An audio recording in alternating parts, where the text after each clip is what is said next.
Timnas Indonesia versus Nepal jadi ajang penentuan nasib Sintayong bersama Timnas Indonesia.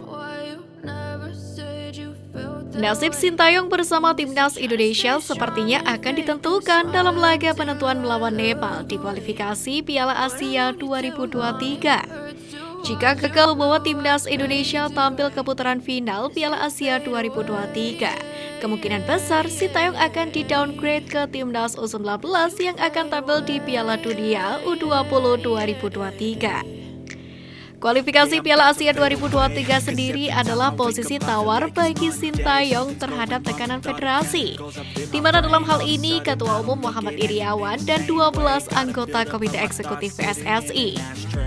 Diketahui PSSI ingin Sintayong fokus ke Timnas U19, di mana selama ini atau sejak dikontrak pada Desember 2019, pelatih asal Korea Selatan itu menangani 3 tim sekaligus, yakni senior, U23, dan U19. PSSI sendiri mengeklaim bahwa Sintayong keteteran.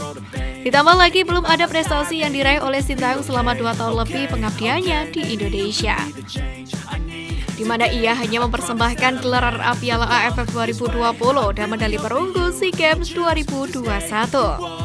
Racikan strategi Sintayong belum benar-benar bertuah, meski sudah sering melakukan pemusatan latihan di luar negeri.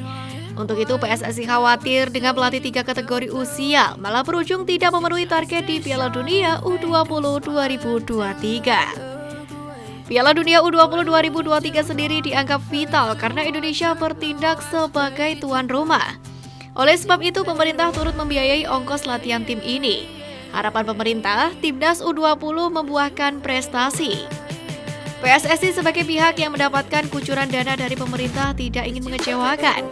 Dalam artian, PSSI ingin ajang yang sempat tertunda karena pandemi COVID-19 ini berusaha sebaik mungkin dikelola maksimal, yakni agar bisa mengukir sebuah prestasi. Masalahnya PSSI dan Sintayong sudah sepakat menjalin kemitraan selama 4 tahun hingga akhir 2023. Selama itu, Sintayong diberi kepercayaan menangani 3 kategori timnas. Sintayong pun percaya diri bisa memberi hasil sesuai target. Setelah gagal di Piala AFF dan SEA Games, kini Sintayong dihadapkan pada kualifikasi Piala Asia 2023. Sintayong ditargetkan meloloskan tim merah putih, di mana Timnas Indonesia terakhir kali tampil di putaran final ajang ini pada tahun 2007 silam. Saat ini Timnas Indonesia mengkoleksi 3 poin dan menjadi runner-up sementara grup A. Fahrudin Arianto dan kawan-kawan harus menang untuk menjaga kans lolos ke putaran final Piala Asia 2023 tetap terjaga. Melawan tim yang secara peringkat FIFA di bawah Timnas Indonesia, Nepal tidak pantas diremehkan.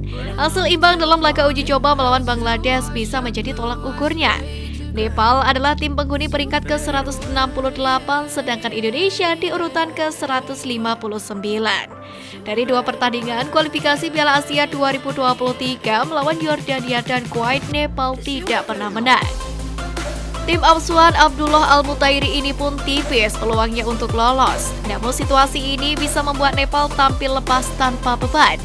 Jika Timnas Indonesia kelebihan kepercayaan diri, bukan tidak mungkin malah takluk. Bangladesh contohnya bisa meredam Timnas Indonesia di Stadion Sijalak Harupat Bandung, yakni ketika segenap pemain, pelatih hingga supporter yakin tim Garuda bisa pesta gol. Namun justru hasilnya malah 0-0. Menjelang laga ini, Sintayong juga tampak percaya diri. Secara terbuka, pelatih asal Korea Selatan ini membeberkan akan memberi peran starter kepada 4 pemain, yakni Stefano Lillipali, Asnawi Mangkualam, Irfan Jaya, dan Alveandra Dewangga. Jika Dewangga jadi starter di posisi apakah pemain PSIS Semarang ini akan tampil? Selama dalam asuhan Sintayong, Dewangga tampil di 3 posisi, yaitu bek tengah, bek sayap kiri, dan juga gelandang bertahan. Untuk tampil sebagai bek tengah, Dewangga harus bersaing dengan Rizky Ridho yang stabil selama kualifikasi Piala Asia 2023. Juga Fahrudin Arianto dan juga Elkan Bagot. Dari 3 bek ini, Fahrudin yang kemungkinan disimpan. Namun ada kans pula Dewangga bermain sebagai bek kiri seperti saat SEA Games 2021 lalu di Vietnam, yakni ketika Pratama Arhan absen. Dalam 2 laga sebelumnya, penampilan pemain Tokyo Verdy tersebut juga belum terlalu maksimal. Lalu bagaimana dengan gelandang bertahan? Komposisi Ricky Kambuaya dan Mark Locke sulit untuk digusur, di mana keduanya menyumbang peran besar dalam permainan timnas Indonesia saat melawan Yordania dan Kuwait. Lily Pali yang berposisi ideal sebagai gelandang seorang atau winger juga belum pasti direposisi kembali sebagai striker. Pemain Borneo FC belum bisa menjadi andalan di lini depan di tengah krisis sosok striker. Lalu akankah Sintayong melakukan perubahan strategi dan komposisi melawan Nepal di tengah tekanan haus menang?